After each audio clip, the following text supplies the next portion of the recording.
Assalamu alaikum viewers, welcome back to Yummy Farm. இன்னைக்கு நம்மளோட சேனல்ல நல்ல சில்லுன்னு இந்த சம்மருக்கு ஏற்ற மாதிரி ஒரு புட்டிங் ரெசிபி எப்படி பண்ணலாம்னா ஃப்ரெண்ட்ஸ் பார்க்க போகிறோம்.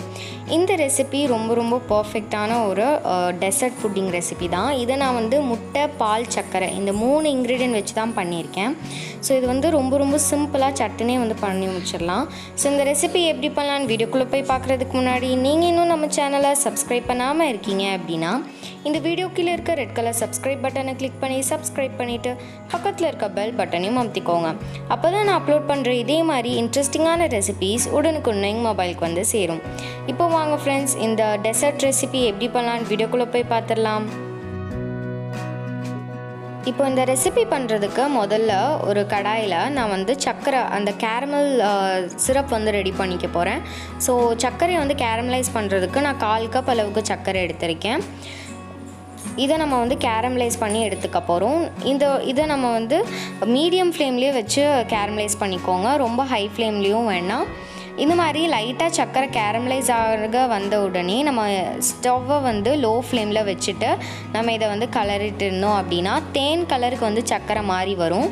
ஸோ சர்க்கரை எல்லாமே நல்லா உருகி தேன் கலருக்கு மாறி வந்ததுக்கப்புறமா நம்ம இதை இறக்கிடலாம்.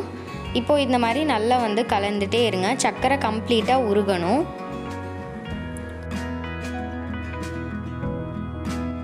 இப்போ பார்த்திங்கன்னா சர்க்கரை முழுமையாக கரைஞ்சாச்சு, நம்மளோட கேரமல் சிரப் தயாராகியாச்சு. இப்போ நம்ம இதை இந்த மாதிரி நெய் தடவின ஒரு பாத்திரத்துக்கு மாற்றி வச்சுக்கோங்க. நீங்கள் இந்த ரெசிபி பண்ணுறதுக்கு முன்னாடியே பாத்திரத்தில் நெய் அப்படிலாம் எண்ணெயை தடவி ரெடியாக வச்சுக்கோங்க. நம்ம நெய் அல்லது எண்ணெய் தடவினா தான் நம்ம புட்டிங்கை ரிமூவ் பண்ணும்போது ரொம்ப ஈஸியாக வெளியில் வரும். ஸோ இப்போ நான் எண்ணெய் தடவிருந்தேன். ஸோ எண்ணெய் தடவின இந்த பாத்திரத்தில் நம்ம ரெடி பண்ணி வச்சுருந்த இந்த கேரமல் சிரப்பை நம்ம ஆட் பண்ணிடலாம். ஆட் பண்ணிவிட்டு எல்லா பக்கத்துலேயும் நல்லா ஈவனாக ஸ்ப்ரெட் பண்ணிக்கோங்க இந்த மாதிரி. ஸோ இப்போது இது ஒரு சைடு ஆறட்டும். ஸோ இன்னொரு பக்கத்தில் நம்ம கேரமல் புட்டிங் பண்ண ஆரம்பிச்சிடலாம். இப்போது இந்த புட்டிங் பண்ணுறதுக்கு நம்ம ஒரு மிக்சிங் பவுலில் 2 முட்டையை ஆட் பண்ணிக்க போகிறேன். முதல்ல இந்த முட்டையை நம்ம நல்லா பீட் பண்ணிக்க போகிறோம். ஒரு 2 நிமிஷம் போல் இந்த முட்டையை நல்லா அடிச்சுக்கோங்க.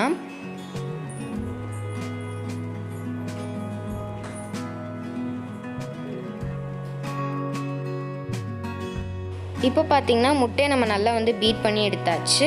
இப்போ நான் இதில் ஒரு 1/4 கப் அளவுக்கு சர்க்கரை ஆட் பண்ணிக்க போகிறேன். சர்க்கரை ஆட் பண்ணிவிட்டு இந்த முட்டை சர்க்கரை ரெண்டுத்தையும் நல்லா பீட் பண்ணி எடுத்துக்கோங்க ஒரு 5 நிமிஷம் போல்.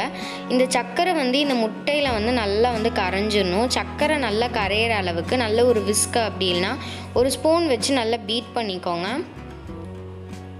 இப்போ பார்த்திங்கன்னா ஒரு 5 நிமிஷம் போல் ஆச்சு. சர்க்கரை எல்லாம் ஓரளவுக்கு நல்லா கரைஞ்சி வந்திருக்கு.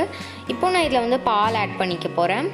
நான் 1 கப் அளவுக்கு பால் ஆட் பண்ணிக்க போகிறேன். 1 கப் அப்படின்னா 250 ml அளவுக்கு பால் சேர்த்துக்கோங்க. பால் நீங்கள் காய்ச்சின பாலாகவும் யூஸ் பண்ணிக்கலாம், இல்லை காய்ச்சாத பாலாகவும் யூஸ் பண்ணிக்கலாம், அது உங்களோட விருப்பம் தான். ஸோ பால் நல்லா ஆட் பண்ணிவிட்டு நல்லா கலந்துக்கோங்க ஈவனாக. அந்த சர்க்கரை, பால், முட்டை 3மே நல்லா கம்பைன் ஆகணும். நல்லா கலந்துக்கோங்க.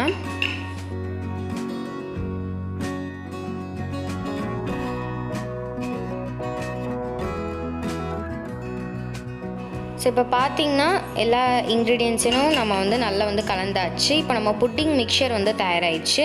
இங்கே பார்த்திங்கன்னா கேரமல் நல்லா செட் ஆகி வந்திருக்கு. நான் இதை ஃப்ரிட்ஜில் வைக்கல, ஜஸ்ட்டு ரூம் டெம்பரேச்சரில் அப்படியே நான் விட்டுட்டேன். இப்போ இது நல்லா உடனடியாக இது செட் ஆயிரும். இப்போது இதுக்குள்ளே நம்ம பண்ணி வச்சுருக்கோம் இல்லையா அந்த புட்டிங் மிக்சர், அதை நம்ம ஆட் பண்ணிவிட்டு நம்ம இதை ஒரு மூடி போட்டு மூடி நம்ம இதை வேக வைக்கணும்.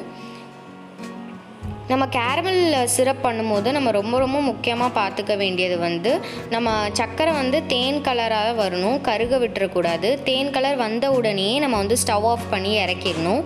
ஏன்னா அது கெட்டியாயிரும், சீக்கிரமாக அது கெட்டியாக வாய்ப்பு இருக்குது. இப்போது இது நல்லா நம்ம மூடி போட்டு மூடியாச்சு. மூடி போட்டு மூடினதுக்கப்புறமா நான் ஒரு இட்லி பாத்திரத்தில் தான் வேக வைக்க போகிறேன். இட்லி பாத்திரத்தில் கொஞ்சோண்டு நம்ம தண்ணி விட்டுட்டு அதுக்கு மேலே தூக்கி வைக்கிறதுக்காக ஒரு ஸ்டாண்ட் வச்சுருக்கேன். அதுக்கு மேலேயே நம்ம டிஃபன் பாக்ஸையும் வச்சுட்டு நம்ம இதை மூடி போட்டு மூடி ஒரு 30 நிமிஷம் போல் நம்ம இதை வேக விட்டுடலாம்.